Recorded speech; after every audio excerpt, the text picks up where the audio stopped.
Olá, bem-vindos ao nosso canal. Eu sou a professora Mariana. Nós vamos estudar juntos os conteúdos de língua portuguesa. E na aula de hoje nós vamos falar sobre os tipos de sujeito.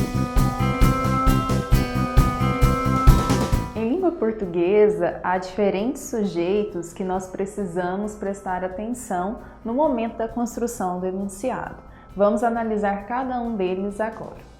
Em primeiro lugar, é importante lembrar o conceito de sujeito. Então, sujeito é aquele termo que o verbo concorda em número e pessoa na oração, né? Nem sempre esse sujeito será um sujeito que vai realizar a ação. Ele pode ser um sujeito passivo ou pode ser um sujeito que apresenta um estado.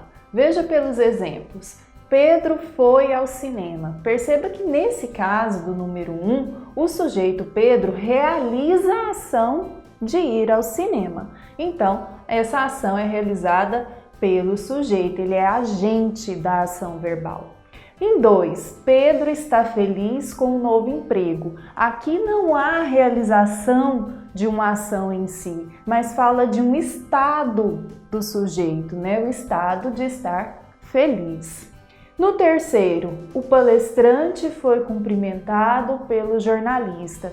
Perceba que a oração construída na voz passiva nos mostra um sujeito paciente, ou seja, é aquele que recebe a ação do agente da passiva. Ele é cumprimentado, ele recebe o cumprimento do jornalista, que é o agente da passiva. Então lembre-se, nem sempre o sujeito será agente da ação verbal.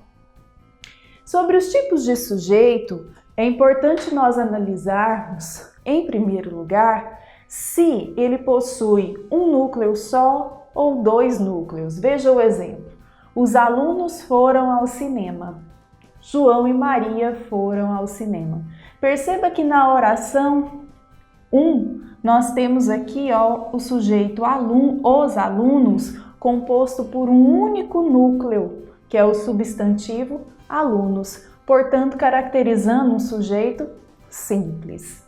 Já na oração 2, João e Maria foram ao cinema, é um pouquinho diferente. Nós possuímos dois núcleos compostos pelos substantivos próprios João e Maria, portanto caracterizando um sujeito composto.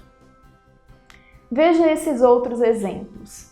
Disseram que o número de vítimas aumentou. Temos duas orações aqui. A primeira, disseram. A segunda, o número de vítimas aumentou. Perceba que na primeira eu tenho um verbo transitivo direto que está na terceira pessoa do plural. Quando nós possuímos esse tipo de verbo, é impossível determinar o sujeito. Portanto, o sujeito é indeterminado, porque ele não se refere especificamente a nenhuma pessoa do discurso. Já na segunda oração, é possível, olha, o número de vítimas aumentou. Eu estou me referindo ao número dessas vítimas, né? Portanto, é possível determinar esse sujeito, ele é um sujeito determinado. Chove muito em São Paulo. Olha que interessante esse verbo. É um verbo que expressa um fenômeno natural, portanto, não tem nenhum sujeito que promove a ação de chover. Então, nessa oração, não há sujeito, é um sujeito inexistente, ou, como se costuma falar, oração sem sujeito.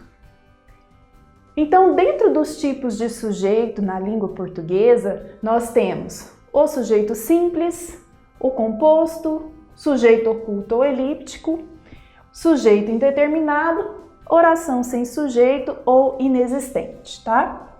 Vamos olhar cada um deles, começando pelo sujeito simples. Como nós vimos pelos exemplos anteriores, o sujeito simples será aquele que possuir apenas um núcleo. E o que é esse núcleo? Termo central de um sintagma nominal ou verbal. Então veja, Fabiano contava histórias.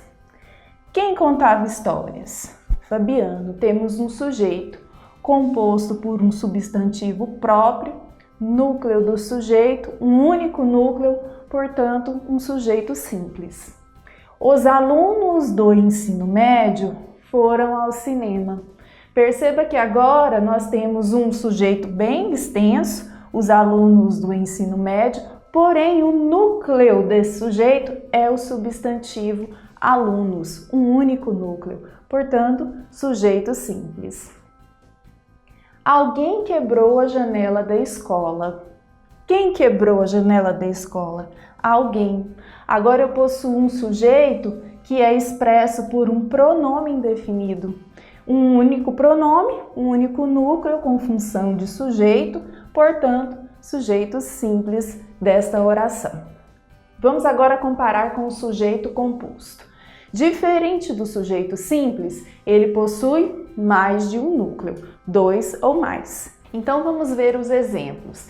Pedro e Maria foram ao cinema. Perceba que agora, diferente do sujeito simples, nós temos 2 núcleos dentro do sujeito, composto por 2 substantivos próprios, Pedro e Maria. 6 ou 7 fizeram a inscrição. Mesma coisa, um sujeito composto por 2 núcleos que, neste caso, estão expressos pelos numerais 6 e 7. Então, a diferença do sujeito simples com o sujeito composto é que o simples possui apenas um núcleo e o sujeito composto 2 ou mais núcleos. Sujeito oculto.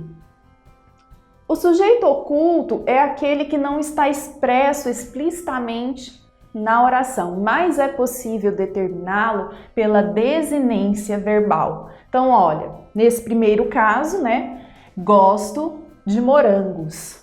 Veja que quando eu analiso a desinência verbal, é possível ver que este verbo está sendo conjugado na primeira pessoa do singular. Eu gosto de morangos. Mesmo que o eu, o pronome, a pessoa não esteja expressa na frase, é possível determiná-lo. Então ele está oculto, mas é possível identificá-lo pela desinência verbal. A outra possibilidade de identificar o sujeito oculto é ele estar expresso anteriormente em uma oração. Veja, o diretor telefonou nervoso e cancelou a reunião do dia. Dentro do enunciado é possível perceber que o verbo cancelou refere-se a diretor, por isso a sua conjugação de acordo com o sujeito. Então, o sujeito oculto, ele não está explicitamente na frase, mas é possível determiná-lo pela observação dos verbos.